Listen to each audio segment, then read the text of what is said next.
ओंकार को नमन,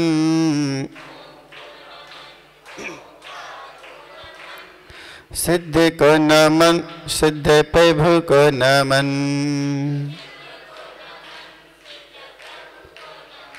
आदिनाथ को नमन, शांतिनाथ को नमन,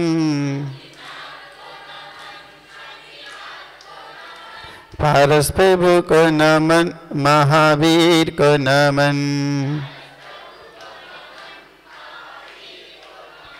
आदि सागर को नमन, महाविकृति नमन, विमल सागर को नमन, सन्मति सागर को नमन, गुरुदेव को नमन, गुरुदेव को नमन, सिद्ध को नमन, सिद्ध प्रभु को नमन, रम्याण बद्धमाणं परमपाणं जडं तिशुद्धेन वक्षामि रेण सारं सायार्णयानिधं मीणं सायारेणयानिधं मीणं। जय बोले पंच परमेष्टि भगवान की, शासनपति भगवान महावीर स्वामी की, परम पूज्य मुनि कुंजर 108 आचार्य आदि सागर जी महाराज की, आचार्य भगवान महावीर कीर्ति जी महाराज की, वात्सल रत्नाकर आचार्य विमल सागर जी महाराज की, परम पूज्य तपस्वी सम्राट आचार्य भगवान सन्मति सागर जी महाराज की, आचार्य भगवान सन्मति सागर जी महाराज की, अंधेश्वर में विराजित आचार्य सुनील सागर जी महाराज की, वासाड़म में विराजित आचार्य सुंदर सागर जी महाराज की, अहिंसा परमो जैन धर्म की।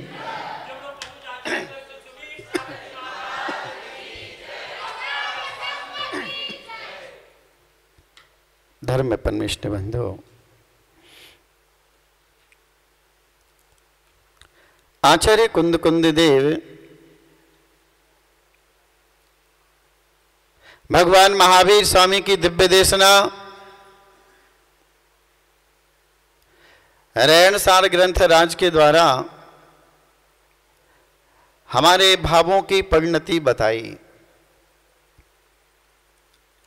कारण कार्य में सहयोगी होता है। जो क्रिया हमारे द्वारा संपन्न होती है उसे क्रियात्मक हमारे भाव तैयार होते हैं। शुभ भाव की परिणति का फल हमारे लिए स्वर्ग और मोक्ष भूमि कहा था, और अशुभ भाव का फल नरक आयु जो अशुभ में लिया है। नरक आयु का बंध ही अशुभ है। तिरंच आयु, मनुष्य आयु, देव आयु, यह सब शुभ प्रगतियां, पुण्य प्रगतियां हैं। हम यदि मनुष्य बन गए हैं तो कभी अपने आप को कभी अधीर नहीं समझना, अपने आप को कभी हीन नहीं समझना। हमारे लिए संसार का बाहरी वैभव मिल पाया ना मिल पाया है तो बहुत अलग है, परंतु ध्यान में रखना अपने परमात्मा और अपने कर्मों को धन्यवाद देना कि हमने ऐसे भाव बनाए थे कि मनुष्य पर्याय तो हमारे लिए प्राप्त हो गई, और मनुष्य पर्याय के साथ साथ जैन कुल में मेरा जन्म हो गया और जन्म देव और हमारे लिए निर्ग्रंथ गुरु मिले। यह सौभाग्य तो हमारा कहीं दूर नहीं जा सकता है। अभी आप सुन रहे थे, सारी कहानी का एक ही इतना ही सार है कि एक व्यक्ति ने, वह जाति का कैसा भी हो, ध्यान में रखना, जैन धर्म में जाति का नहीं, जैन धर्म में नीति का है।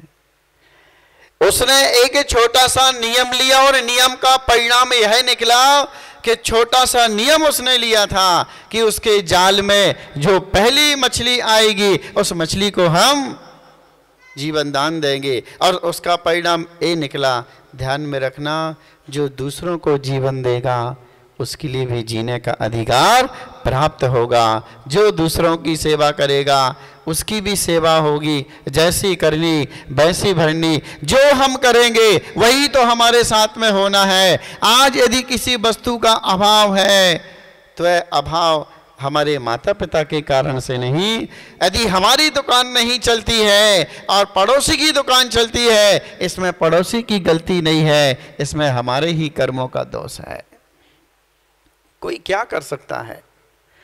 धन्य कुमार के लिए राजा ने सहयोग दिया, रत्न दिए, हीरे दिए, खाने के लिए अनाज दिया, घर तक नहीं वह अनाज पहुंचा, थैली में छेद हुआ और थैली में से दाने घर तक नहीं पहुंचे, तब तक जमीन पर गिरते हुए चले गए, और जब घर पहुंचे तो थैली पूरी खाली रही ना। रत्न दिया, वह अंगारा बन गया।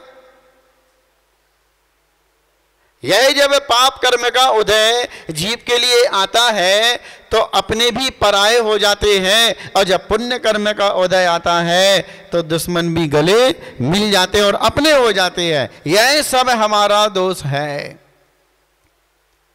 हम कभी भगवान के लिए भी कहते हैं, शिकायत करते हैं कि भगवान ने मेरे ऐसा कर दिया है।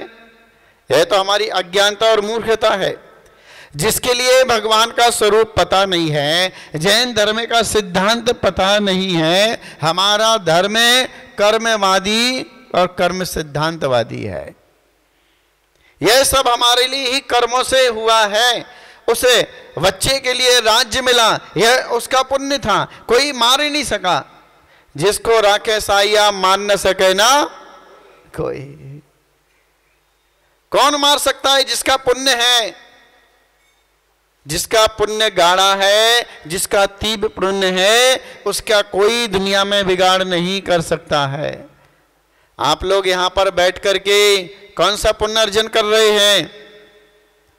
जिनेंद्र देव के समक्ष बैठे हैं, मां जिनवाणी की शरण में बैठे हैं और गुरु की शरण में आप बैठे हैं। निश्चित ही आप तीव्र पुण्य बंध का यहां पर बंद कर रहे हैं ना। और जब ये उदय में आएगा, अब महाराज जी ये तो बताओ उदय में आएगा कब? यही तो समस्या है? आएगा कब उदय में? मेरी लॉटरी खुलेगी कब? हम तो आज बिल्कुल दान करने को भी तैयार हैं, उपवास करने को भी तैयार हैं, व्रत नियम लेने के लिए तैयार हैं। जो आप बोलें बस आज हम करें और कल हमारा उदय में आ जाए। ऐसा चाहते ना हैं? आज हम पुण्य करें और कल ही उदय में आ जाए। ध्यान में रखना, पुण्य करने के लिए जो अवसर मिल रहा है यही तुम्हारा महान पुण्य है कि इस महान पुण्य को तुम कर सक रहे हो। यहाँ पर तुम बैठे हो अपनी दुकान बंद करके, तुम्हारा पुण्य है। जो पापी थे वह तो दुकान खोल करके बैठे हैं। जो पापी थे उनके लिए तो घर में काम ही काम है, काम ही करते रहेंगे जिंदगी भर। अरे सुख चैन से गुरु के चरणों में और भगवान और माँ जिनवाणी की वाणी सुनने में कितनी आनंद की अनुभूति होती है, कितना हमारे लिए अपने आप के लिए प्रसन्नता हमारे लिए महसूस होती है। लोग बाहर से आकर के साधु के दर्शन करते हैं, बाहर से प्रवचन सुनने के लिए लालायत रहते हैं कि दो शब्द तो हमारे कानों में पड़ जाएं जिनवाणी की।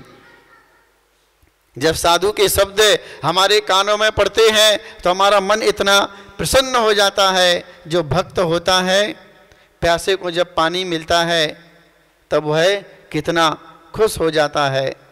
जबरदस्ती डालेंगे तो क्या होगा? निकालेगा वो मुंह में से। पर जिसके लिए प्यास लगी है उसके लिए एक बूंद की भी कीमत है। जिस जीव के लिए आत्म कल्याण करना है, जिस जीव के लिए अपनी आत्मा का कल्याण करना है, ऐसे जीव के लिए थोड़ा भी सहयोग मिलता है। एक घड़ी आधी घड़ी, आधी की पुनि पुनि आधी। जितना भी हमारे लिए मिल जाए उतना हमारे लिए अच्छा है। भावों की शुद्धि, परिणामों की शुद्धि होती है जब हम भगवान का अभिषेक करते हैं द्रव्यों से। इसलिए तो द्रव्यों का वर्णन है हमारे शास्त्रों में कि द्रव्य जैसे द्रव्यस्य शुद्धि मधिगम्बे थानुरूपम। जैसे ही हमारी द्रव्य होगी वैसे हमारे भाव बनते हैं। हम जैसे द्रव्यों से भगवान की भक्ति करेंगे वैसे हमारे लिए फल मिलेगा। हरी भरी भक्ति होगी तो फल भी हरा भरा मिलेगा, और रूखी सूखी द्रव्य होगी तो फल भी रूखे सूखे ही मिलने वाला है, ध्यान में रखना। यह हमारे आगम में जो अष्ट द्रव्य नियोजित आचार्य भगवान के द्वारा किए गए हैं, जो हमारे लिए अपने आगम में हमारे लिए द्रव्य प्राप्त होते हैं, उन द्रव्यों से यदि हम भक्ति करते हैं तब हमारा हरा भरा जीवन रहेगा। मेहनत से हम धन कमा सकते हैं पर धन को रोक नहीं सकते हैं, और धन का सुख भी नहीं भोग सकते हैं। मेहनत से धन आ जाएगा, परिश्रम से पुरुषार्थ से धन मिल जाएगा, परंतु वह सब काम पुरुषार्थ में जाएगा। सबसे पहला पुरुषार्थ है हमारा धर्म पुरुषार्थ, उसके बाद में है अर्थ पुरुषार्थ, अर्थ पुरुषार्थ के बाद में है काम पुरुषार्थ, और काम पुरुषार्थ के बाद में है मोक्ष पुरुषार्थ। धर्म पूर्वक जो अर्थ पुरुषार्थ होता है, वही अर्थ पुरुषार्थ हमारे लिए जीवन की सफलता में कारण बनता है। धर्म पूर्वक जो क्रिया होती है, अभी एक स्वाध्याय कर रहा था मैं धवला का, तो ऐसे ही कल पढ़ रहा था, तो उसमें मांगलिक वस्तु क्या है, यह उसमें एक सब्जेक्ट आया। तो उसमें कुछ द्रव्यों को मांगलिक बताया, कुछ चेतन कुछ अचेतन। चेतन में हमारे लिए एक ऐसा उसमें मंगल बताया कि वह जीव मंगल है। कौन सा? जो वृत्ति है, जो वृत्ति है, नाम का नहीं। नहीं तो प्रतिमाएं तो है हमारी, पर सामयिक का पता नहीं। प्रतिमाएं तो है पर भोजन का ठिकाना नहीं है। प्रतिमाएं तो है पर प्रतिक्रमण कभी होता ही नहीं है। जब तक व्रतों की पंचम काल में हम आलोचना नहीं करेंगे तब तक व्रतों की शुद्धि नहीं होगी। पंचम काल में किसी भी व्यक्ति के पास में, किसी भी मुनि के पास में या कोई श्रावक के पास में निर्दोष व्रतों का पालन हो नहीं सकता है, दोष लगना है। छह समय चारित्र है मुनियों के पास में, तो दोष लगना ही लगना है। 6 कर्तव्यों में प्रतिक्रमण उसके लिए प्रतिदिन करना है, मतलब करना ही करना है। इतना सब आरंभ परिग्रह का त्याग करने के बाद भी 2 बार प्रतिक्रमण करना है। फिर तो आप श्रावक के जीवन में हो, तो श्रावक के द्वारा तो जब तक आप जाग रहे हो तब तक पाप करते रहते। उठते ही हमारे सोई जीविते काम सुखे च तृष्णा देवा से वार्ता निश्ची पेर सजा तुम्हारे नक्तम दम प्रमत्ता ना जागरे वात्म विशुद्ध वर्तमनी। यह सोई जीविते अपने जीने के लिए काम सुखे च तृष्णा, काम रूपी तृष्णा की आग में वह घी डालने के लिए वह हिंसा आदि प्रवृत्तियों को जीव करता है। और तृष्णा कैसी होती है? तृष्णा जिसा परिदहंती न शांति रासा मेष्टेन्द्रियात विभय परिभिद्य रेवे मध्यात्म कस्य तपसा परिवर्णार्थम। तृष्णा रूपी जो अग्नि है, उसे तृष्णा रूपी अग्नि में जितने हमारे सामग्री जाएगी उतनी कम पड़ती जाएगी।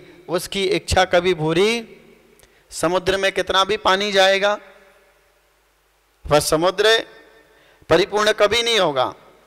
मन हमारा कभी भरेगा नहीं। अपने मन को इसलिए संयमित करना पड़ेगा। मन को हमने संयमित किया तब जाकर के हमारा जीवन सुखी बन सकता है। नहीं तो इच्छाएं तो इतनी है कि तीनों लोगों की संपदा भी उसके लिए मिल जाएगी, तब भी कभी मन की पूर्ति नहीं होगी। चक्रवर्तियों के मन की पूर्ति नहीं हुई। कई चक्रवर्ती तो छोड़ नहीं पाए और नरकायु का बंद कर लिया। जो चक्रवर्ती असंयम में मरते हैं, नियम से वह नरक में जाते हैं। जो चक्रवर्ती दीक्षा लेते हैं, वह चक्रवर्ती नियम से स्वर्ग और मोक्ष गति उनकी होती है। छोड़ने से मिलेगा, पकड़ने से नहीं मिलेगा। इसी बात को आचार्य भगवान यहाँ पर कह रहे हैं अपनी गाथा नंबर यहाँ पर 63 है। एक बार उसका अपन सभी लोग मिलकर के उच्चारण कर लेंगे, फिर थोड़ा सा उसको समझेंगे। मोहिण छिज्जय अप्पा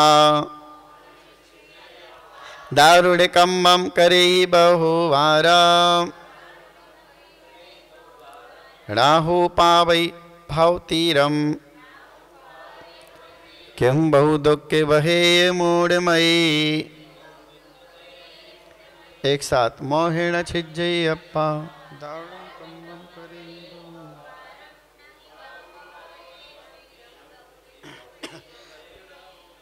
अब हमारी स्थिति बता रहे हैं, हम ऐसा कोई जीव नहीं है जो अपने आप को सुखी बनाना नहीं चाहता हो। ऐसा कोई प्राणी नहीं है जो अपने आप में सुख का अनुभव करना नहीं चाहता हो। आप यहां पर बैठे हैं, ये आपका स्वार्थ है। हमें खा रहे, पी रहे, सो रहे, व्रतों का पालन कर रहे, संयम का पालन कर रहे। हम भी बने तो हम भी स्वार्थ के लिए साधु बने। हमारी भी जो क्रिया है वह भी स्वार्थपूर्ण है। बस अंतर ये है कि आप रोटी कपड़ा और बस, और साधुओं का लक्ष्य है सम्यक दर्शन, सम्यक ज्ञान, सम्यक चारित्र। आपके जीवन में 3 का महत्व है, अच्छा भोजन, अच्छे कपड़े और अच्छा मकान। कई लोग तो जाते हैं मकान बनाने के लिए कुवैत में, कुवैत जाते ना, कोई बंबई जाता, कोई दिल्ली जाता, कोई कहीं जाता और जिंदगी भर कमाता और जिंदगी भर की कमाई को 1 साल में बर्बाद कर देता। क्या करता? मकान बना लेता लाखों में वह खर्चा। कितने दिन तक मकान में रहता? कितने दिन तक रहता? 10 साल, 5 साल, 15-20 साल, इससे ज्यादा क्या रहेगा। 40-50 साल में तो उसका मकान बन रहा है। अब जिंदगी बची कितनी है? अब जिंदगी भोग कितनी पाएंगे? जो पत्थर तुमने घर में चिकना चिकना करके मिलर पॉलिश करा के लगाया था, वही पत्थर पर तुम्हारा पैर फिसला और तुम्हारी हड्डियां टूट गई। इसको कहते हैं आबेल मुझे मार। गया दिखा। मैं आजकल तो ऐसे ही टाइल से चल गई है, अपना चेहरा देख लो। आज अब आदमी गिर, कई लोग तो अभी यहीं पर 2-3 घटनाएं हो गई ऐसी। कोई बाथरूम में गिर गया, कोई किचन में गिर गया, कोई हॉल में गिर गया, कोई मलाई से फिसल गया, कोई घी से फिसल गया, कोई पानी से फिसल गया। ये सब हम अपने लिए ही तो मुसीबत खड़ी कर रहे। जितना सामान हम जोड़ेंगे यह सब हमारे लिए मुसीबत के लिए है। पर क्या करें, मन है कि मानता जब तक जोड़ेंगे नहीं, संग्रह नहीं करेंगे, तब तक हमारा मन, लोभ ऐसा है, बनाएंगे अपने लिए। जैसे एक मकड़ी जाल बनाती है, वह सोचती है कि मैं बहुत अच्छा काम कर रही हूं, मेरा जितना बड़ा जाल बन जाएगा उतना मेरा विकास हो जाएगा, जितना बड़ा मेरा जाल बन जाएगा उतना बड़ा मेरा आशियाना बन जाएगा। उसे मकड़ी को हम मूर्ख समझते हैं कि देखो ये मकड़ी कैसी है, जाल खुद ने बनाया, उसी जाल में फंस गई और उसी जाल में फंस करके जीवन भी सीमित कर लिया और उसी में उसने अपनी जान प्राण भी गंवा दिए। ये है मकड़ी का जीवन। और हमारा जीवन, यही तो जीवन संसारी जीवों का आचार्य भगवान कह रहे हैं कि यही तो जीवन है। ये अनादि काल से पंच परावर्तन रूप से हमारी यही परंपरा चली आ रही है, यही हम करते चले आ रहे हैं। इसलिए तो ऐसे पंचम काल में जन्म हुआ, पर थोड़ा बहुत कुछ पुण्य किया था तो हमारे लिए देव शास्त्र गुरु की शरण मिल गई। अब इस शरण को पाकर के क्या करना हमारे लिए? देव शास्त्र गुरु की शरण मिली है तो इनकी शरण को पा करके हमारे लिए ध्यान में रखना, महावृत्ति नहीं बन सकते तो वृत्ति बनो, और वृत्ति नहीं बन सकते तो कम से कम इतना तो करो कि श्रावक चित्त जो हमारे लिए पाक्षिक श्रावक है, वो पाक्षिक श्रावक तो रात का भोजन तो त्याग कर दो, डेली प्रतिदिन भगवान का जनाभिषेक करने का नियम ले लो। हम वृत्ति नहीं बन सकते तो ऐसे छोटे छोटे नियम लेकर के जीवन को अपन, क्योंकि आगे यात्रा हमारी बहुत लंबी है, यहाँ तक यात्रा नहीं है मनुष्य आदि पर्याय, मनुष्य इति पर्याय नहीं है, इति नहीं है, यहाँ पर फुल स्टॉप नहीं है, अल्प विराम है, इसके बाद में आगे भी हमारी पर्याय है। और मनुष्य मनुष्य नहीं बनते रहेंगे, चतुर्गति पर्याय में 84 लाख योनियों में हमारे एक भी कोई पर्याय आकाश की पंक्ति पर, कोई आकाश के प्रदर पर, जगत श्रेणी में ऐसा कोई स्थान नहीं है कि जहाँ पर हमारा जन्म मरण नहीं होना है। एक एक काल पर, एक एक प्रदेश पर पंच परिवर्तन रूप से हम, एक इंद्रिय से हमारी यात्रा शुरू हुई। कहाँ से यात्रा हुई शुरू हमारी? कहाँ से? निगोद से है। पूरी कहाँ होगी? नहीं तो घूम घाम करके रात भर कोल्हू के बैलों ने पहले के समय में घूमते रहते थे ना, कुएं के वहाँ बैल, और पहले घानियाँ होती थी जो जानवरों से चलती थी, घूमते रहे रात भर चलते रहे, सुबह देखा तो कहाँ मिले? जगह पर ही मिले, वहीं के वहीं। चलते तो रहे पर वहीं, जैसे आजकल वो साइकिल चल गई ना, कौन सी, घर में रख लेते ना एक रूम में ना, है एक्सरसाइज करने के लिए, चलाते रहो, दौड़ते रहो, वो पट्टा घूमता रहता, दौड़ते रहो, और इतना सब आधा घंटा दौड़ लगाने के बाद में कहाँ रहते? वहीं। ऐसी हमारी यात्रा है। निगोद से हमारी यात्रा शुरू हुई है, और जब तक हम मोक्ष प्राप्त नहीं करेंगे तब तक ये हमारी यात्रा चलती रहेगी। घूम घाम करके हम फिर से वही इतन निगोद में चले जाएंगे, जिसको कहते हैं इतन निगोद का दूसरा नाम क्या है? नित्य निगोद है। अरे वाह।